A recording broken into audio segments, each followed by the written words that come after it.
Hello guys, one more time, another Diablo video with a survival guide for the season 20, despite the fact I'm not even on PTR right now, but already checked everything. The main character for the season 20 will be the wizard, but not the wizard archon, will be the Hydra wizard. This is the survival guide, so first thing first, we need to obtain the all set of the amazing Reverse Arcana to basically speed farming. Crazy. I don't know why I'm saying like that, but kind of excited guys about the build, about the what's going on. So the Canise Cube, yada yada yada, we have to put the Messerschmitt River. So that's how it looks like. This is for speed farming build, obviously with the Nemesis. We don't really need to force ourselves to jump into the Hydra Wizard straight away. That's my just personal opinion. I'm mainly the Wizard player. This is the build guys, like push build for the Wizard Archon, so you can pause if you like to. I can, talk a little bit in a minute about that. Just don't really focus on the gear, because it's not the perfect gear here. We're missing a lot of stuff over there, but in general, this is like the rule of thumb how you wanna, gear that overall. And then this is like speed farming build, just boom, putting the Nemesis braces here, and then this is like push build, boom. It's like end of story. Obviously, when you're doing the push, you're swapping the Messerschmitt River into the furnace. So this is like the push build, and that's going to be a speed farming build. And then obviously when we're starting to speed farming, we'll be speed farming GR80s, GR90s, GR100, 105, 110. We're gonna stop on 110 until we're gonna hit 3000 Paragon, and then boom, we're gonna swap to the build, which I'm just gonna show you right now. I just was watching the couple of hours Zero Empathy Rob, and I'm just gonna show everything from the Windows desktop, just simply because I don't have that gear. Also, it's better to show you the professional Diablo player itself, how they checked, how they test, how they done it, and how it's going to work. So, oh, and one more thing, I'm just gonna, talk a little bit about the gear and about the mechanics for the new players, because I reckon there will be a lot of people just, jumping to the next season 20, because the season 20 is really exciting. So probably even the people who didn't play like a couple of years, they might be really, into the Diablo right now. They might be like really hyped for the new Hydra Wizard, but obviously the first things first, we just need to obtain the amazing Arcana weird. So what we're looking for here is actually, that's like the best in slot here, the damage convention of elements, then damage, critical hit, damage increase, critical hit, chance increase. Obviously I got here the strength, so that's supposed to be augmented with the intelligence, but still strength is alright because we have, more toughness. And then we putting the obsidian ring of the zodiac here. That's like the best in slot here as well. I got with the strength because obviously I swapped those two rings for the barbarian, but then the strength is still doesn't mean like it's bad. It's still, we got much more toughness. But ideally I think we're just gonna augment that with the intelligence. And then we have what we're looking for. We got the cooldown reduction. It's great. So we're looking like for the area damage here instead of the armor. Then over there, instead of vitality, increase attack speed, obviously, so the critical hit damage increase, critical hit chance increase, and then the Yas increase attack speed. Then the helm is kind of like best in slot over there, like obviously we want the critical hit chance increase 6, there's int, vit, and the crit chance increase. Then we have intelligent, vitality, and armor on the armor. Then that's like best in slot over there, like we're talking about the unique affix over there. You automatically start with 50 Archon stacks when entering the Archon form, so that's what we're looking for. Main stat, intelligent, vitality, resistant to all elements, and life, so it's like best in slot over there. Then obviously I'm just gonna talk like about the push, so like cold skill deal more damage and the critical hit chance increase by 60, and this is like kind of best in slot as well.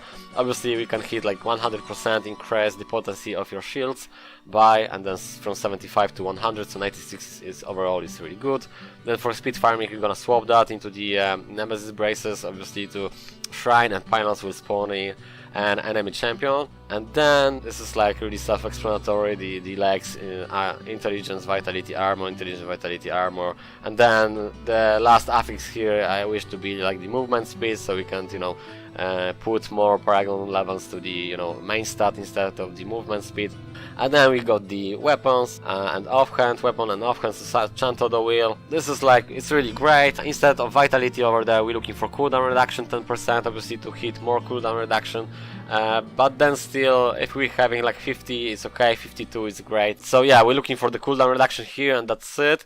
In the every piece we don't really try to hit more cooldown reduction, because we can just basically reduce the remaining cooldown of one of your skill by 1 second when you hit with the resource spending attack, which is obviously the Arcane Torrent. I'm just gonna explain you in a second the build mechanics, like for those guys who like never played Wizard.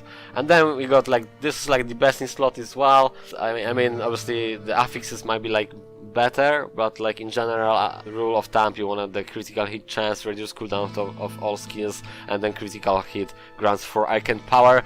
And you have to keep that in mind. Every affix here is like really important. It have to be exactly like that. Can't be without the critical hit grants you for Arcane Power, because if you don't have that affix, you simply won't be able to generate the Arcane Power to be able to be sustained to play the Arcane Torrent really without any, you know, break. So you need that. Then cooldown reduction, obviously you need to be all the time in the Archon form. And then the last but not least, critical hit chance increase, you have to be to basically increase your damage output itself.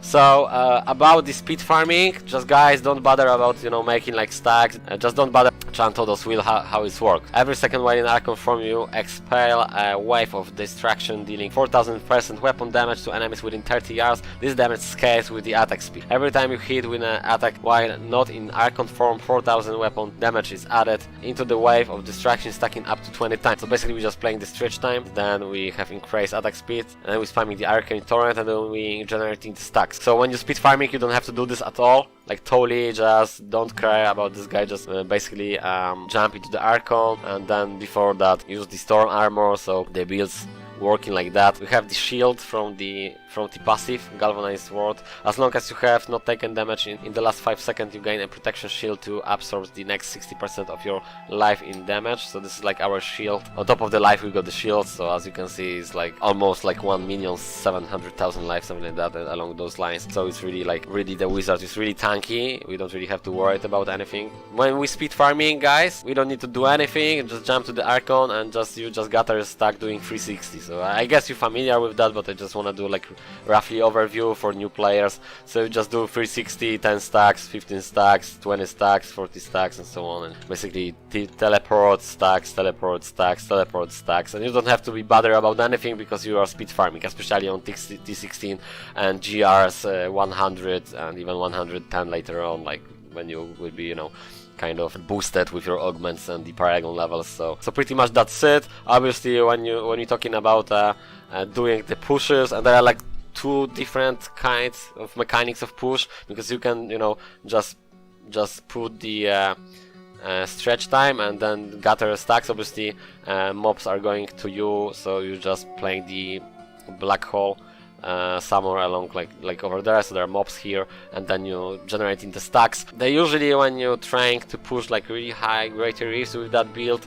you still not doing this, just simply because you will waste your time to gather those stacks right like that, because you will start to actually apply the damage on the third rotation of the convention of elements. So basically when you going like really high greater reefs with the Archon build, you're just jumping straight to the Archon and doing the same like on speed farming. You're just basically grabbing the stacks like that to the second rotation of your Archon, and then usually it's a third rotation. So when you're doing the third rotation, you will have like much more stacks, the stacks which will allow you to make damage. So like first rotation you're just jumping, gathering the stacks. Second rotation you're just gathering, you know, Chantodo stacks, and then on the third rotation you just will play. But I will play obviously the next season the Wizard, so like 100% you know, guides and stuff that will be like later on with the season 20. This is like just roughly explanation to how to play the Wizard. So just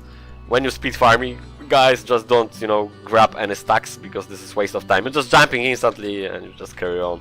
With the speed farming is the same. So with the speed farming, T16 or 80s, 90s or even 100, you don't need to do anything with the Chantodos.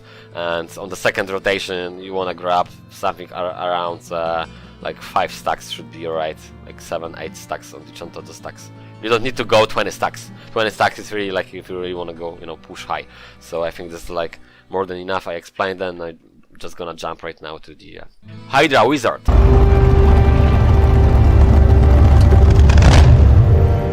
So first thing first, guys, instead of Stone of Jordan, as a solo players we might decide to put Unity, but I think honestly the toughness of this build is so crazy we don't really need to use the Unity, but we might try with the Unity. The boots are really good option, gain immunity to freeze and immobilize effects, so that's really great. I think like we can't be freezed or anything like it, so that's really great. And we're starting the build from the mages, right? It's just like really great this season. The unique affix your Hydras now periodically cast Frost Nova and deal 600, because the perfect one will be 600% increased damage. So it's like, oh my god, that's just going to blow your mind, guys, because the 600 damage, and then we're talking about 550 on top of that, which is like 1150 more damage. I know, right?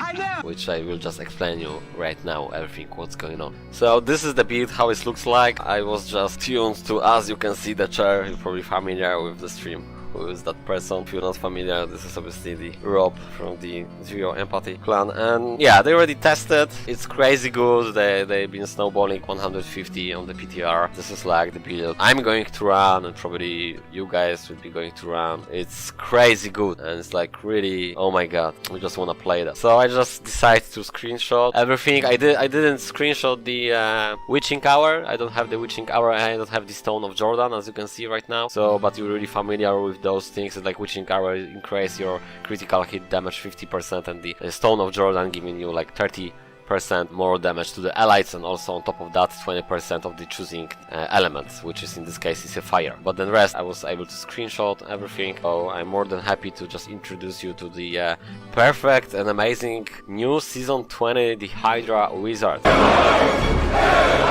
So we're just gonna carry on with that right now. It's like, it's not really like something is more important than the other, it's just to be working. We just need everything over there, so we just have to focus to gather every piece going on over there. So as you can see, we got the gauntlet, gauntlets here, just to be really tanky, and the toughness is like, oh boy, my god, blow my mind. I know, right? Then we got the Halo of Kirini over there to be much more toughness. This setup is like you just uber tanky. And then we got the Serpent Sparker here to be able to play two Hydras at the same time. Really tanky and more damage than usual due to the Serpent Sparker. I don't really know everything about those runes, what we are going to choose, but I think it's like really straightforward because fire, so that will be like Hydra fire. Then here the 10% more damage, which is arcane. And then obviously due to the fact we are using the every element of this build, this passive, so everything will be differently. So that will be like the lighting and cold here, because the cold giving us the more damage when we stacking the mobs. Like for example, we're gonna grab 30 mobs, so that will be like amplify our damage 30%. Then we have the arcane here, fire, arcane, lighting and cold over there, but that's how it works. That's really like kind of self-explanatory everything. So we're just gonna jump right now into the build. So what we are going to use the Death Wish. While channeling Arcane Torrent, disintegrate or Rate of Frost for at least 1 second, all damage is increased by 325%. So what that means? That means, guys, when we're channeling the Arcane Torrent, as you can see, for 1 second all damage is increased by 325%. So basically when we are going to pop out Hydras, then ideally is to channeling all the time the Arcane Torrent, have that sustained damage. Okay, then another source of great damage is the proc of the Convention of Elements, gain 200% increased damage to a single element for 4 seconds. We're talking about the fire, so when the fire proc we have 200 more damage. On top of that 325, which is altogether 525 all damage more, which is crazy. This effect rotates through the elements available to your class in the following order: Icon, Cold, Fire, Holy, Lighting, Physical and Poison. So when we got cold, we have to set up everything for the next rotation, which is fire. And we're using Enforcer, as you can see, increase the damage of your pets by 60%, so pets, which is the Hydras will be faster, 60% faster. So it's like really good to have that really high level up, 150, and that's really like crazy. About the other gems, Legacy of the Dream, 99, everybody going to level up this because it's really easy to level up, 99. And then the last gem what we're looking for is the Bane of the Trap. That's obviously ideally is good to level up at 150. Of course! But I think with this wizard build everybody will be able to smash that. It's really easy to 140 playing solo. It won't be really like a big deal, to be honest. This is about the gems. Okay, so wrist blood bracers, they basically increasing the potency of your shield by 100%. Another like crazy source of toughness combined with stone gauntlets. The Halo of Kirini is like, this is bonkers. It's like Bonker. this is broken. This is broken, guys.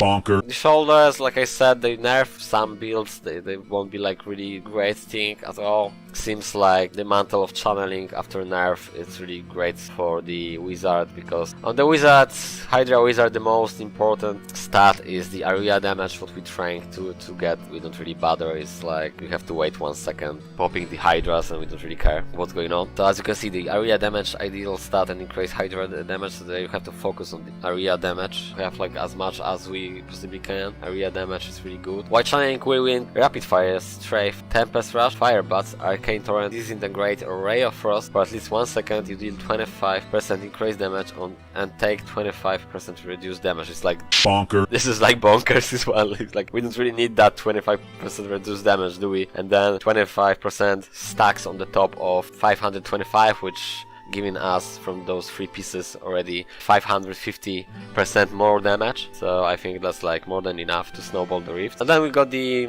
Edge Sigil, which is like critical hit chance increase here, critical hit grants, arcane power, like I said, it's like really important stuff. And then we have the increased Hydra damage by 15%. So yeah, I guess like the cooldown reduction is not really the thing with this build as well. We don't really care about the cooldown reduction, we care just about the area damage and increased attack speed, to just our Hydras will be attacking faster. I found that out yesterday. And then white channeling arcane torrent, this is the great array of frost for at least 1 second. The damage of your arcane's power spenders is increased by 150, and you also cast one of your other damaging arcane power spenders every second. We're just gonna cast, so we're just channeling the arcane torrent, and we just basically, and then we just simultaneously popping out the black holes around, you know, characters, so that's really crazy good. And then I just left those for the last bit, because Tusker and Tio and the Swampies we obtained from the Witch Doctor itself, so ideally it's really good to create the Witch Doctor on the 70 level just after you manage to finish your speed farming build. Then with the shards, go to the Kadala, buy Tusker and Tio and the Swampies, and just, you know, take those 2 pieces to put to your Hydra wizard. This is like the best in slot here. Attack speed, critical hit damage increase, critical hit chance increase. It's great. Obviously we're talking about the unique affix is insanely good. Increase attack speed of your pets by 50%. So that combined with the enforcer gem, increase the damage of your pets by 60%. It's crazy. And the Swampies are like really good addition, because we can actually reroll that affix over there, and we can put the elemental damage. So we can reroll that first affix, and we can put the elemental damage of the choice. So in that case will be the fire. I mean, obviously the screenshot with the cold skills, but if we're doing the fire build, we're just gonna put here the fire, and obviously so on. If it's the cold skill build, we're just gonna put the cold. So like you see on the screenshots, guys, like this cold skills, because there's screenshots. Actually I screenshot somebody else from the PTR, I didn't screenshot the Rob build, so you have to keep that in mind. The build what I'm explaining right now is the fire Hydra wizard, so everything's supposed to be real to the fire. It's not the cold build. So that will be the fire here, and fire here. You just have to keep that in mind, guys. But I was watching the several builds. The one guy was running actually cold. Rob was running today 2 builds. First build he been testing was the arcane Hydra wizard, and then he decided to swap to the fire Hydra wizard, and apparently the fire is the thing. I just gonna, you know, try the fire as well, and honestly I've seen it like they snowball 150 within the group with that build, and it's crazy good. So I think I covered everything. This is the build I will be running next season. I will be smashing as a solo player as high as possible I can. I will try to play harder than the season 19, the season 20. I just wish to do much more, much higher as a solo player as possibly I can. Like I really want to prove to myself, like even playing solo I can be able to beat 150. Hopefully that's going to happen with the next season. Yeah, I think I covered everything. I hope you guys like it, and see you in the next one. Hit that shit.